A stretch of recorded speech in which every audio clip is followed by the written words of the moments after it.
مرحبا، أنا الدكتور حسن البحراني من المركز البحراني الأمريكي للعيون والشبكية أربيل. راح أرويكم عملية كاملة مال عملية قص السائل الزجاجي مال الشبكية لإزالة تليف من سطح الشبكية. هسه دا نحط المكانات اللي ندخل بيها داخل العين، هاي الزرقاء.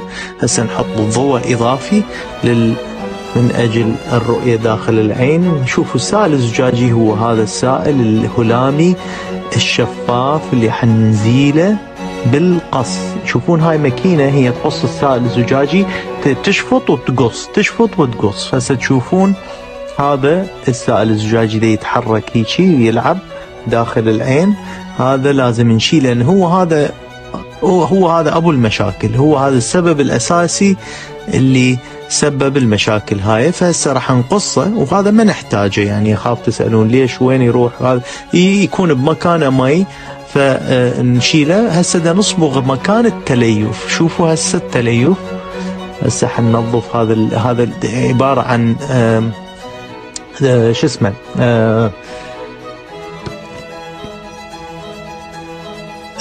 كلر،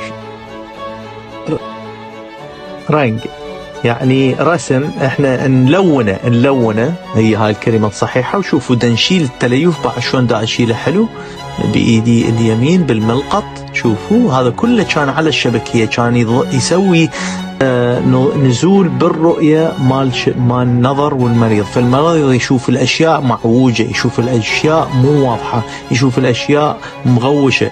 فسدا تشوفون دا أشيله من سطح الشبكية. طبعا اكو طبقتين، الطبقة الأولى هي اللي هي التليف. شوفوا هذا الطبقة التليف الأولى. هسه حصبغها مرة ثانية بالصبغ على مود أشيل الطبقة الغشاء اللي هو على الشبكية اللي هو سبب همينا هذا الشيء، يسموه ILM. هسه دا أنظف الصبغة اللي حطيتها من ثم أزيلها بالملقط أيضا. شوفوا شلون حلو. طبعا هاي لازم واحد يسويها بدقة بدون تأثير على سطح الشبكية، بدون ما واحد أصلا يطخ الشبكية. ثاني مدى أطخها لما دا أشيل هذا التليف، مدى أطخ سطح الشبكية من أجل عدم حدوث ضرر للشبكية. شوفوا لما دا أشيل التليف الشبكية دا ترتخي وترتاح وترجع إلى وضعيتها الطبيعية. وعادة تحسن بعد العملية يحتاج له وقت من 3 إلى 6 أشهر. تقولوا لي هواي، لا هو شوي شوي. الشبكية لما نشيل التليف ما ترجع هيك رأسا مثل السبرينج ترجع، لا يحتاج لها وقت شوية شوية إلى أن ترجع بمكان.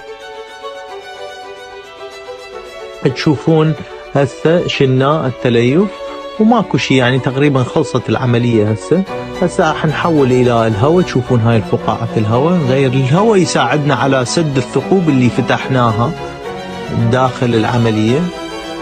وهسه نسوي ليزر المكانات اللي نحس بيها شك انه اكو ثقب او شيء، على مود نقلل حدوث انفصال الشبكية بعد العملية.